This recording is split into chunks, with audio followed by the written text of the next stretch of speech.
ইচ্ছা ছিল যে আপুকে একদিন আমি ব্রাইড সাজাবো। তো আমি সেদিন যেদিন আপুকে আমার ওখানে ডাকি সেদিন হঠাৎ ইলেকট্রিসিটি চলে যায়। আমার খুব মন খারাপ ছিল, বাট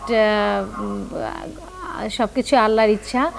ওনাকে সেই শ্বাসটা দেওয়ার পরে ভীষণ মন খারাপ ছিল যে যেহেতু ইলেকট্রিসিটি ছিল না, না জানি কেমন হবে, কিন্তু আল্লাহর রহমতে শ্বাসটা সবার এত বেশি পছন্দ করেছে, সবাই এত বেশি ভালোবাসা দিয়েছে এবং সবাই বলছিল যে বর্ষা আপুকে একদম ডিফারেন্ট লাগছিল, একদম মানে পাকিস্তানিদের মতো লাগছিল, ডিফারেন্ট। বর্ষা আপু এমনিও অনেক সুন্দর, তারকারা অনেক সোভার হয়, অনেক ভালো হয়, সেরকম মুডি হয় না। যে যত উপরের লেভেলে উঠে আমার মনে হয় সে তত বেশি ভালো হয়, আমার কাছে এটাই মনে হয়েছে। বরং আমি অনেক সময় ছোটোখাটো মডেল নিয়ে কাজ করতে গেলেই ডিস্টার্ব ফিল করেছি, কিন্তু তারকাদেরকে নিয়ে কাজ করতে যেয়ে আমি কখনো ডিস্টার্ব ফিল করিনি। তবে এটা যেটা থাকে যে তাদের হাতে সময়টা একটু কম থাকে, আমাদেরকে একটু দ্রুত কাজ করে দিতে হয়।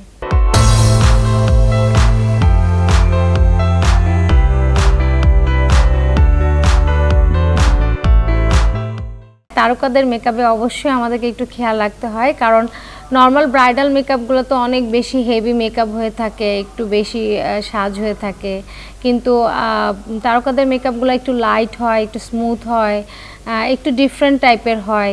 তারকাদের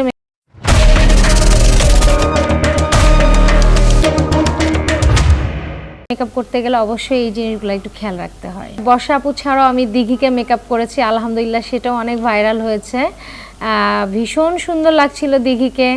আমি তমা মির্জার কে সাজিয়েছি এবং তমা মির্জাকেও অনেক সুন্দর লাগছিল।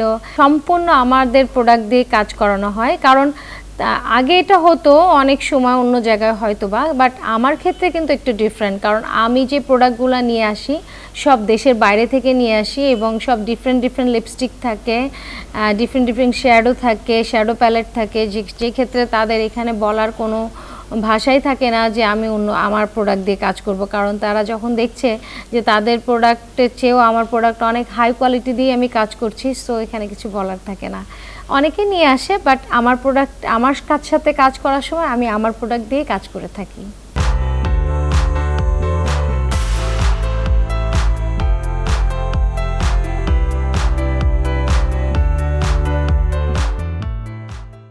এটাই বলবো যে মেকআপই সব কিছু না, আপনাদেরকে অবশ্যই সুন্দর থাকতে হলে নিয়মিত রাতে ঘুমাতে হবে, পর্যাপ্ত পরিমাণে পানি খেতে হবে এবং খাওয়া দাওয়া ঠিক রাখতে হবে এবং ফিগারটা মেনটেন করতে হবে, তাহলে দেখা যাচ্ছে আপনি অল্প সাজলেও আপনাকে অনেক সুন্দর দেখাবে।